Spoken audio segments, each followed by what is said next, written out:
खुलुमबाय गोजोन फुंबिलिनि गासैबो बड'लेण्ड बुब्लिनि अनसायगिरिफोरखौ बरायग्रोबाय। दिनै 8 मे समबारनि फानजामुथिखौ फरायथिनो लादों आं गेवलां हाज'वारिया। फानजामुथिनि गिबियाव दं मेष राशि। देहानि थाखाय मोजां जानाय नङा। हरखाब देहायाव सानाय सुनाय जागोन। देहानि जेंनाखौ लानानै जिंगासिनाय फैगोन। बृष राशि। दिनै गोसोनि साननाय थांखिफ्रा मोनसेबो जाफुंसारनाय नङा। थांलाय फैलायजोंनो समखौ ओरैनो बारहोहरगोन। मिथुन राशि।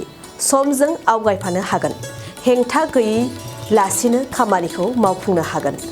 गुबुननि नोजोराव मोजां मानसि सानजागोन। कर्कट राशि। साननाय हनायफ्रा मोजां जानाय नङा। गोसोआ इनाय खामानि मावनो सानगोन। गावनि गोरोन्थिखौ बुजिस्लाबनाय नङा। सिंह राशि। गोसोआव गिनाय फैगोन। हरखाब माबा मोनसे दाय मावनानै खाजानो गिगोन। गिनाय गोसोजों जेरावबो ओंखारनाय नङा। कन्या राशि। नखराव गासैबो मोजाङै थांगोन। बिब' बिनानाव सोमोन्दोआ साबसिन जागोन। बिनानावनि सुखुआव गोजोननाय फैगोन। तुला राशि। सोरखौबा गोसा बाथ्रा बाहायगोन। जाथावै बाथ्रा बुंनानै गुबुनजों गाज्रि मोनजागोन। बाथ्रा बुंनायनि फारसे सांग्रां जा। वृश्चिक राशि। साननाय हनायफोरा गियाननि जागोन। गावनि रोंगौथिखौ मोजां खामानियाव बाहायगोन। समाजाव बाख्नाय जागोन। धनु राशि। थांखांनाय बाथ्राफोरखौ फारि फारियै गोसोखांफिनगोन। सिगांनि खोथाया नोंखौ दुखु मोनहोगोन। मोजां गाज्रिनि गेजेरजों समखौ बारहोहरनांगोन। मकर राशि।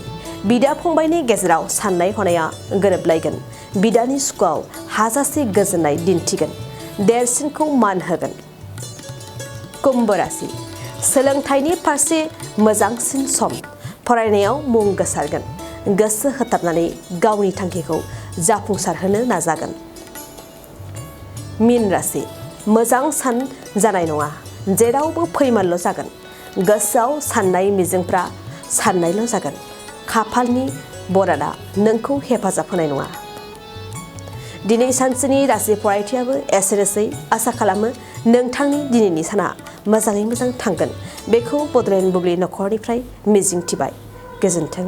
गुन गोनां फरायसाफोरनिसिम मोनसे गोनां फोसावथाय। गुबुन गुबुन डिप्ल'मा इन्जिनियारिं डिजाइनार आरो PhD डिग्रिफोरनि थाखाय क'क्राझार CITआव एडमिसननि अनलाइन रेजिस्ट्रेसन खालामनाया जागायबाय। गुबुन गुबुन आयदानि डिप्ल'माजों लोगोसे bachelor of technology, bachelor of design, master of technology, master of design आरो डक्टर अफ फिल'सफिनि डिग्रि खालामनो हागोन।